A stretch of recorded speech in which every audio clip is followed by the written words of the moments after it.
The Alumni Achievement Awards is a celebration of our alumni's success. From performers to educators to music therapists, dancers, and writers, it takes a great amount of skill, talent, creative drive, and to be community builders in their fields. The more elusive qualities are the humanistic qualities.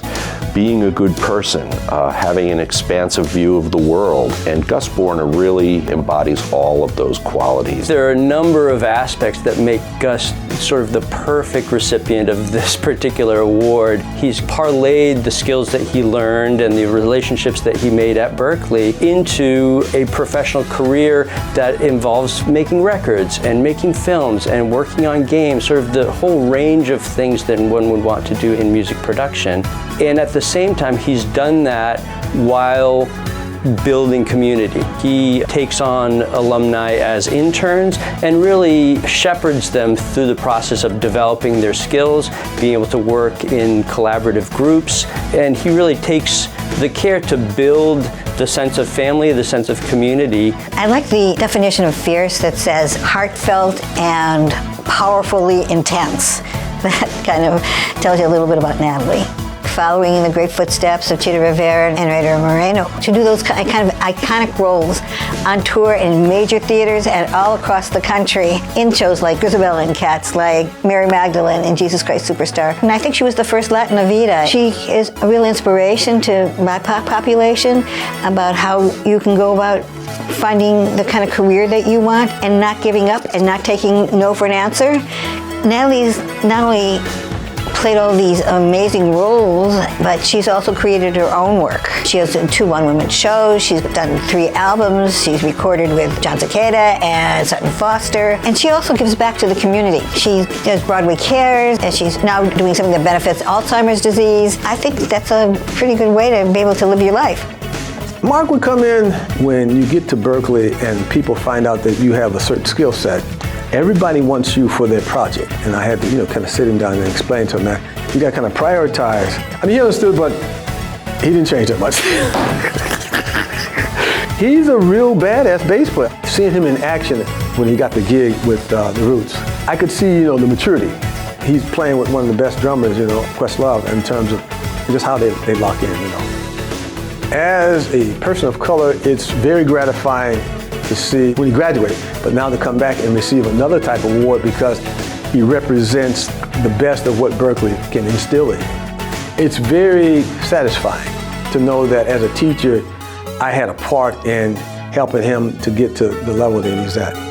We're here to create an environment, a community, a set of experiences for our students so they can develop their unique voice and artistry and reach their full potential after they graduate in their lives and careers. After they graduate, they become role models for the students who follow them, who look to them and see that they have the capacity to do the same. I am so proud of our Alumni Achievement recipients tonight, and I hope you enjoy our celebration of you.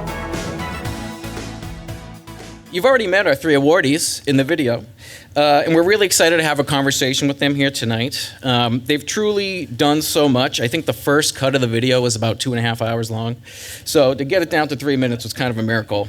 But instead of me reiterating their resumes, I'd just like to call them up and join us, and we'll have them talk about themselves. So I'd like to have Gustavo Borner, Natalie Toro, and Mark Kelley join us up here. Moderating our discussion tonight is Berklee's interim president and provost, David Bogan. He came to Berklee in 2002 with 25 years of nationally and internationally recognized experience as a scholar and academic leader. Prior to Berklee, he served as vice president for academic affairs and provost at the Maryland Institute of College of Art. Since joining Berklee, he has made great strides in developing and instituting a range of academic and organizational innovations that are poised to transform Berklee. So please welcome David and our awardees. Yeah. I want to open with a kind of question that connects a little bit to your journey and what some of the key moments were or things you learned along the way that you'd like to share with this group. I graduated in '86 from the Boston Conservatory. And at that time in '86, Boston was a different city. arts were kind of a small thing in Boston at the time, even though there was a lot of theater and music and symphonies and stuff happening. But I think that for me, being a Latina from the Bronx, coming to Boston was very exciting for me, only because I knew I was going to learn something incredible.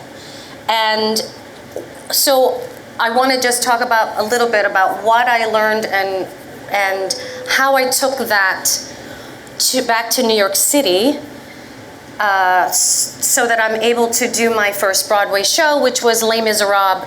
I played the role of Eponine, and I was the first American to play her. So, yeah, a little claim to fame, right?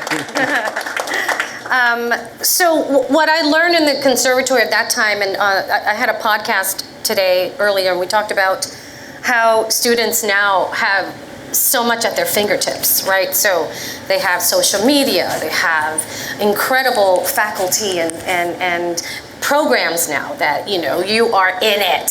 So that when you are in it in real life, you're like, oh, I remember this from school. So back in the day, and I can't believe I'm actually saying that phrase, back in the day, it was very simple and very basic.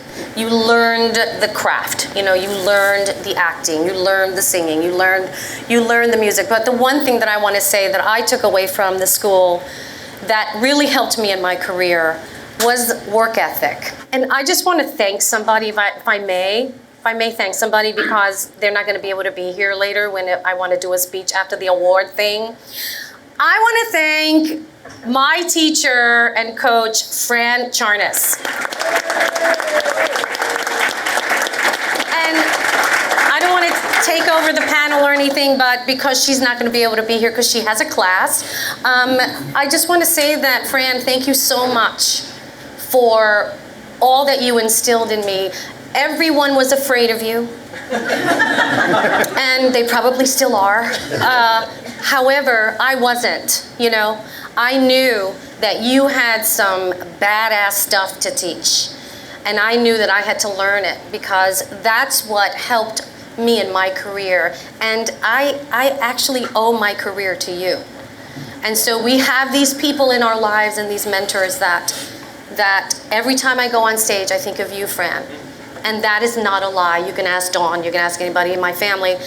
That is the true, honest feeling, because Fran taught me how to be true to myself. And I think if anything helped me in my career was find who you are, find your truth, and stay with your truth. And that helped me get all those roles. An interesting question was asked of me today. What do I think success looks like? And that was a difficult question for me to answer, because I didn't know exactly what defines success. Is it the amount of money that I make, the working with heroes, or things of that? And I think that from my journey, the thing that I'm learning, and what's beautiful to see with my teacher, and with Mr. Savage and with Sean, like with everybody who's here, is that these are gentlemen who have exemplified to me what it is to completely live out your calling, your gift, what God has given you. That, to me, I now know is success. There are plenty of greats before us who have died on stage and in hotel rooms. These are people who have lived their purpose for what God has given us. So that's my answer to that question, is to fully fulfill our purpose.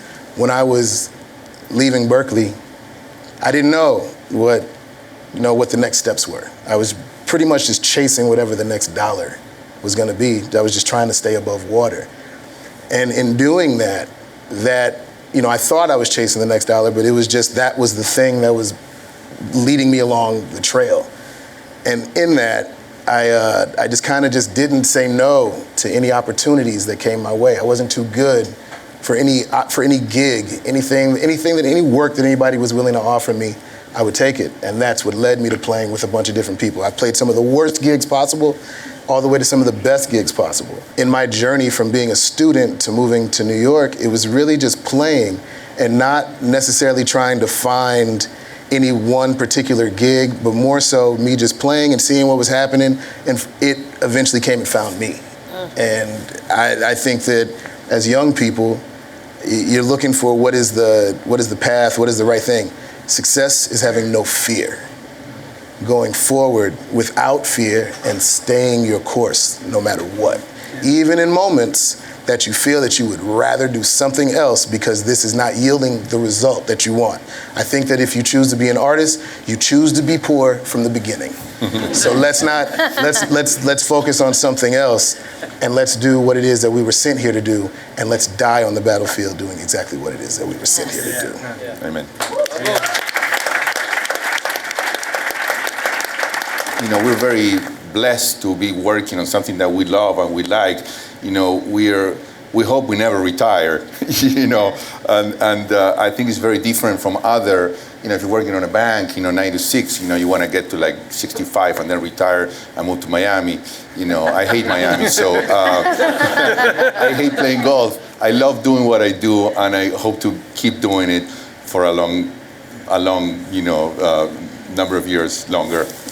I'd like to ask each of you, it's about that idea of community, whether it's the Berklee community or your larger community, but the professional network that you've or the professional community that you've built during your time here and out alongside your work. And how did you do that piece of things? How did you build that community? And how did it help you through sort of the peaks and the valleys? Because there are always some valleys. When I left here, I even changed my phone number. I lost my phone number from Massachusetts to Los Angeles. So I got there and I had no one to call, and all my buddies from class, they scattered all over the place, New York, and so when I got to LA, my community from school actually was gone. And I think what's great today is the complete opposite, because I see people that are coming out, and they're in constant communication with each other. Sometimes we don't like it when they're on the phone, but they're actually communicating and being social, I guess. And that's what I keep telling them. And that's why, the kids at the studio now are dealing with the Instagram account, which I forever, I said, I don't need anything. I know who I need to talk to and they know what I'm doing. But I think moving forward, they're going to be talking, their community is built into social media already, so they're going to be, it's for their best interest, for people to see what we're doing, who are we doing it with, and that keeps building, things that I understand. I have to be born again to understand social media, but they do. And I think that's, what's the main difference. Now, I had to build a community. I have to start from scratch and meet people. And when I left here, I sent 400 letters on snail mail. I don't know if everybody in the room, you have to be over 40 to know what mail actually used to be. But 400, my wife Yolanda and I, we went to Copy Cop here down Boston somewhere, and we printed 400 letters and sent them all over the place, mainly Los Angeles. And then when I got there, I actually sent another 200. So that was the beginning of trying to network and make a community. So it was really rough, until I got that first break, an internship, where I was fired. We're not going to talk about that. And then my second internship, when I learned why I got fired, and I didn't do that again, So, and then, that was it. And when I got into the second internship, I actually, one of Berklee was working there, Boon Heng Tang from Malaysia. And he came back to that little bit of that community, and that's what I kept bringing people from Berklee, to work with me, and many times I sent them in other jobs. So I try to be a part of that and help, and build my own, because out of necessity, Obviously it changed over the years. Now, I have many friends in Los Angeles. Most of my friends are from the industry, so I'm being very grateful to my profession and to my business, because it created my own little community. One thing that I've learned from the community that I've existed in is that some of the greatest people that I've worked with, I often get asked questions about music and like things that I've learned from them. And whenever I try to rack my brain, I can never really come up with a good answer. And that's because most of the great people that I've worked with, most of the lessons that I've learned from them have had nothing to do with music. And I think that when in building like the community that I came up in and how I ended up where I am, wherever that is, has had a lot to do with just the relationships that I've formed with people. And the relationships that I've formed with them were never really based on me trying to get ahead or trying to make another dollar because I'm being good to this person or with them. I think that in the strong sense of community as I know it, is that we're doing things to help each other. And that was one of the things that I learned about Berklee, that the community that propelled me ahead was the community here at Berklee. Like some of the people that I was friends with, the person that lived next door to me in the dorms ended up being a publicist, a major publicist for other people in Hollywood that I didn't know until much later in life. Or somebody ended up being the music director for somebody. Or there was a time when I was able to make a phone call to somebody and say, hey, I'm looking for a gig. And in a couple weeks, somebody gave me a phone call. And these were all things that came from the relationships that I formed here at Berklee. So as far as building community and having a good career or having a good life in general in other ways outside of outside of music, the person that you're looking at that's sitting next to you that you may think, she's got a little voice, she's not going to really do that big a thing, whatever, that you're not paying attention to, well, that might not be the role that they play later. So I think that in life, and not just because of here, just to build something because you're trying to get ahead, I think it should just be good common practice to make sure not to overlook anybody that's to your left or to your right, and always to be good to those people because they will be good to you, and in turn, that is where you will build your community that will propel you further ahead. Yes. I coach young aspiring artists, and I say the same thing, it's like you never know who that person you hated in school and you treated them like crap, because they didn't sing as good as you, or their personality wasn't great, and the next thing you know, you're going in for them, they become the next big Broadway director, and now you're going in for them. So that sucks, y'all. That sucks, right? So building community is all about that, is being as kind as you can, because everyone is on their own journey. Everyone is trying to do the same thing.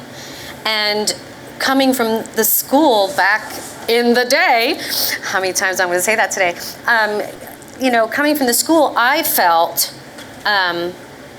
like I was a Lone Ranger at first. I felt like I decided to stay here in Boston before I didn't want to go to New York City without my union card, because at that time it was really hard to get in the union. Nowadays it's a little bit easier, because they need the money. But back then, it was really, really hard. So I didn't want to go to New York I would be lost. So I stayed in Boston, and I did a show. I was assistant stage manager, which I hated, but I learned a lot, right?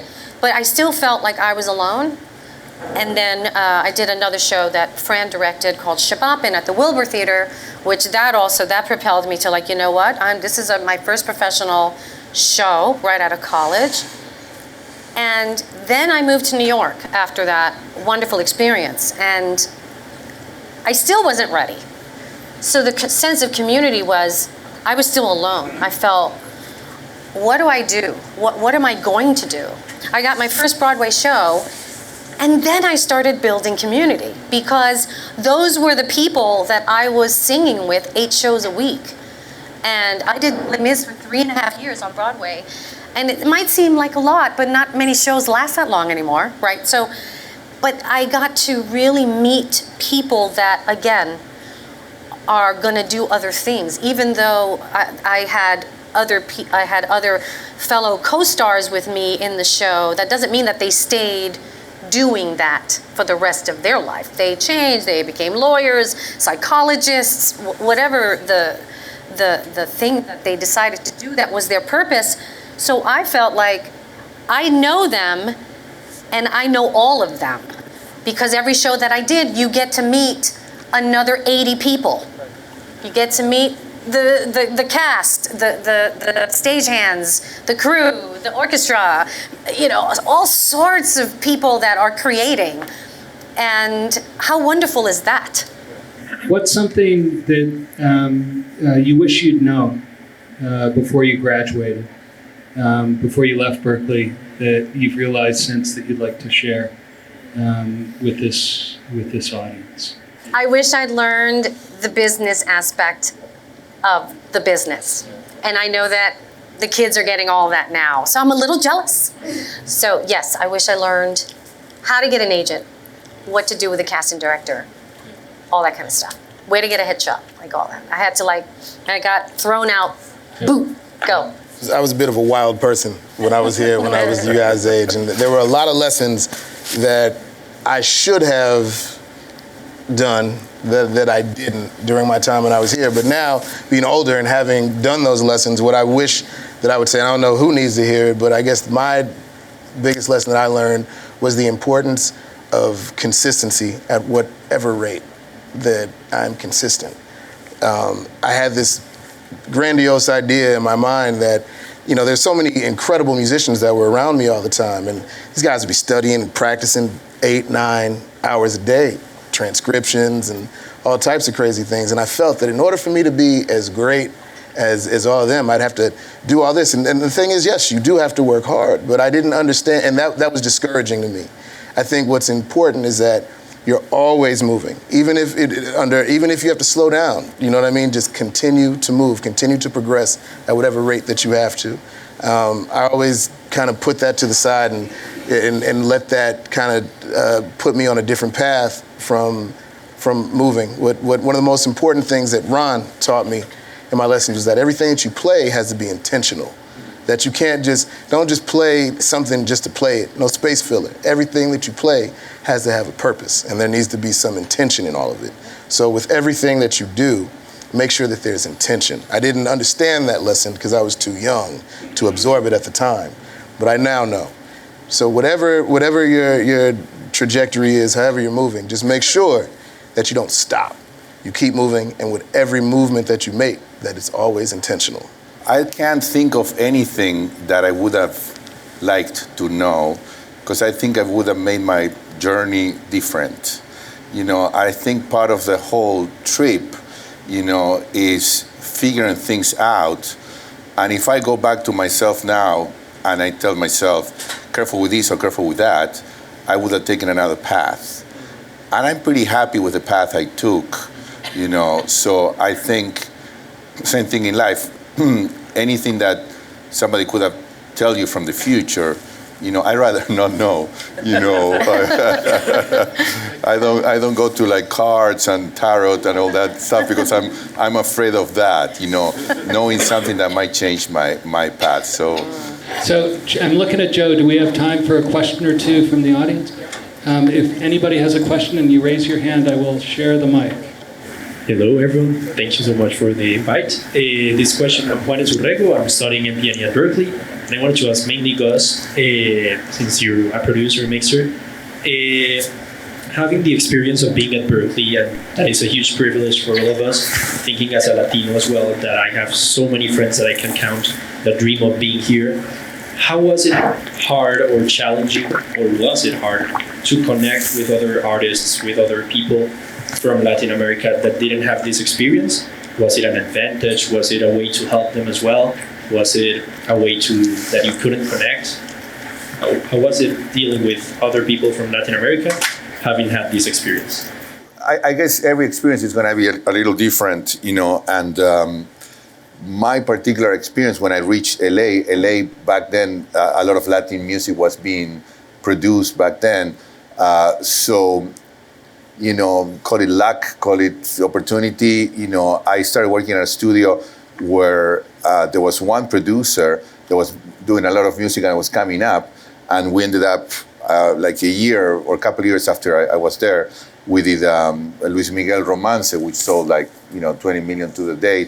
So I got kind of stuck, you know, with the Latin community. My name started showing up, you know, and I'm still doing records today, you know. So I think it's just like finding your way, you know, and working and doing your thing. And then people, you know, back then it was like a lot of word of mouth. I mixed half of that record. I'm not even in the credits, but people that knew who was doing what. So it's networking, like I was saying just before. And nowadays you have some, much better tools for networking. You do something and everybody knows immediately.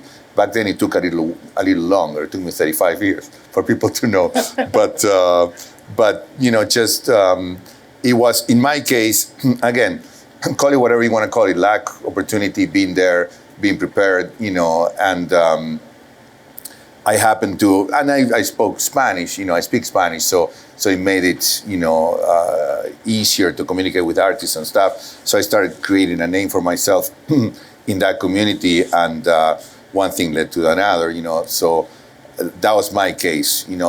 Today I wouldn't know how to even start. So, again, like building your own network and putting the word out.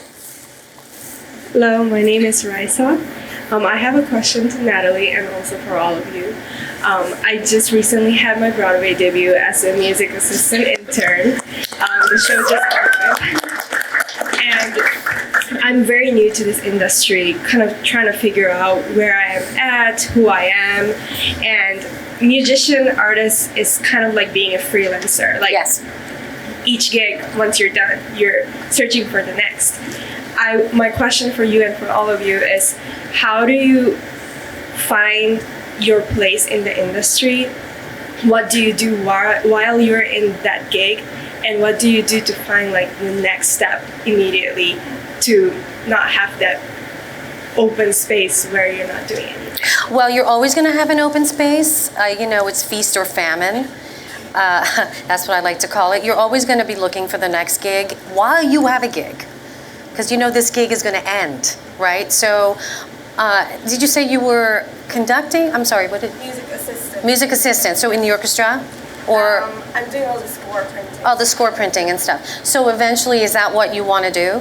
I want to conduct. You want to conduct, okay. So, and for Broadway shows? Okay, so my advice to you is to get in contact with the Musicians Union and get in contact with the contractor who contracts for the orchestras and the bands of all of Broadway. And a friend of mine, he recently just passed, his name was Howie Joins. That's what he did. And very, very funny that you should ask, because there was a young lady just like yourself who got her start by sending a letter to Howie saying, this is who I am, this is what I want to do, how can you help me? And he invited her to sit in the pit of a show that he was conducting. So, and then that was her start. And then she started, now she's a conductor on Broadway. So it's all about networking, like Gus said. It's all about really reaching out to those people that you think can help you. And you have nothing to lose.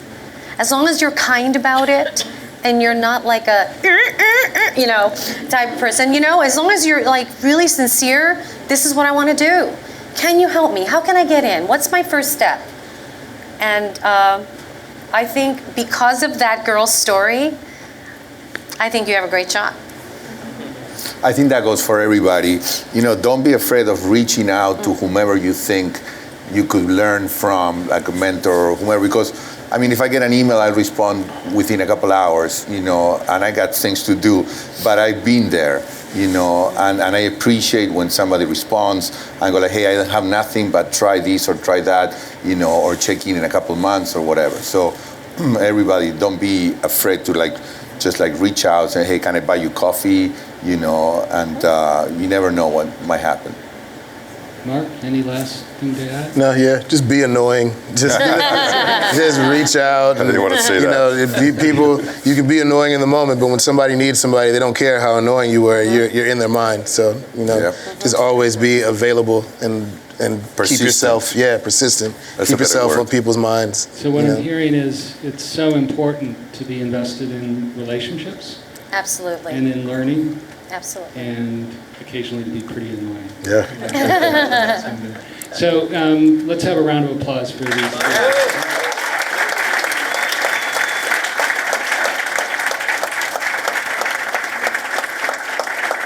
I'd love to invite you up individually now to receive your Alumni Award and offer any additional remarks you'd like to give, not in a panel setting, and take a photo with David receiving your award. So let's start with Gus. Gustavo Borner, for the love and caring you bring to everyone you work with, for being an undisputed beast in the field of music production and engineering, and for raising up the next generation of music professionals, we recognize your achievement.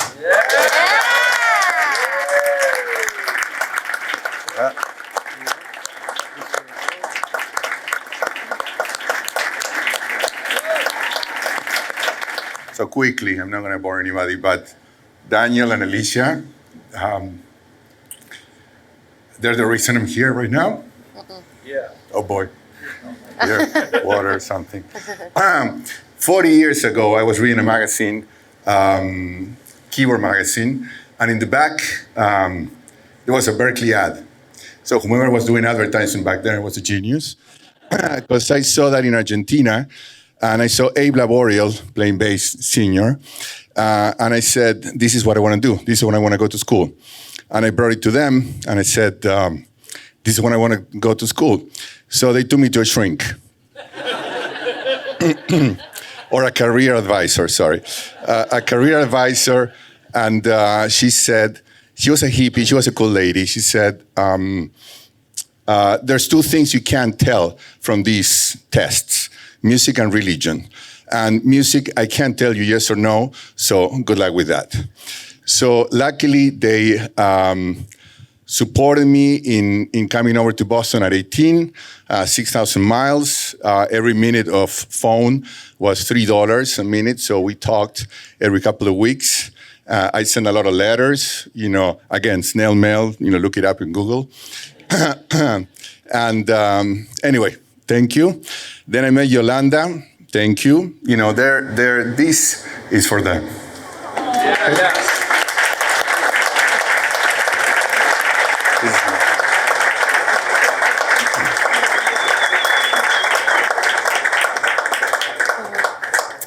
Natalie Toro, for the fierceness and strength you bring to every role, for breaking the mold of Broadway and theater actresses. See, you guys are getting me emotional. And for supporting others through your success, we recognize your achievement.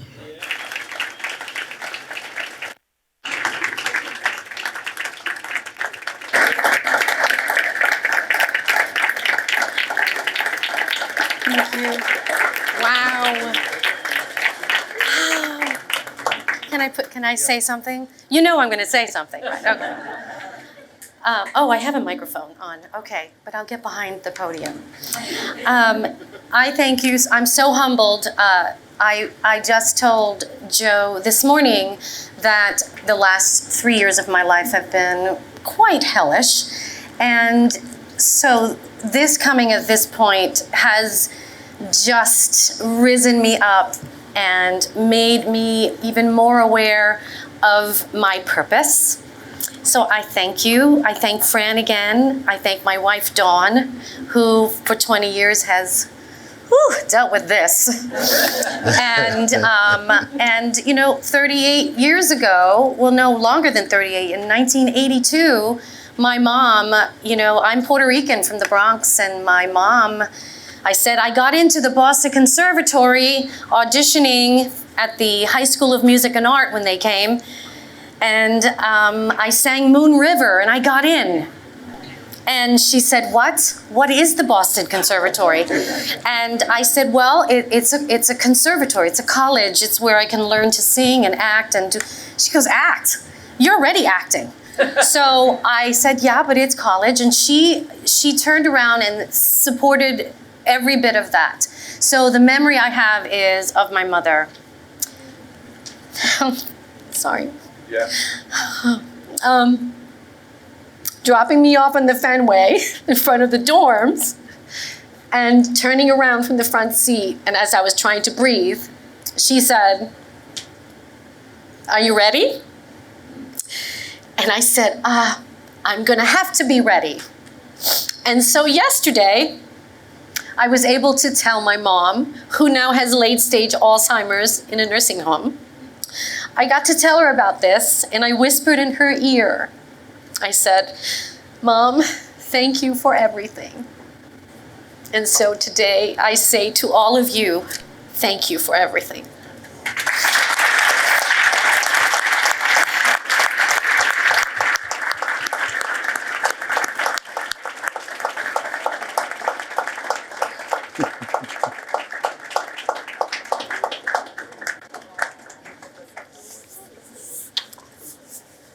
Mark Kelley. For being a positive role model for aspiring performers everywhere, for the intricate detail you put into the music you create, and for sharing your greatness with the world on a nightly basis, we recognize your achievement. Come on.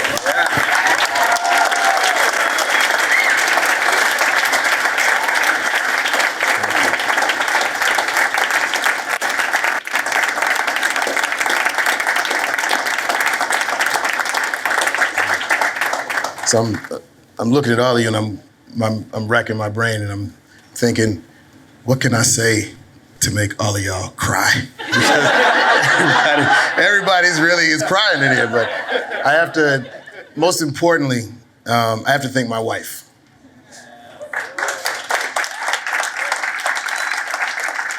And my kids and everybody, because at the time that my wife met me was during one of the most difficult periods in my life. And if it wasn't for the love that she showed me and the patience and the confidence that she gave me and the way of living that she taught me and helped me to grow, the person that she helped me to grow into, I would have not done the things that I did to be here to accept this award. So I say thank you, and I say I love you.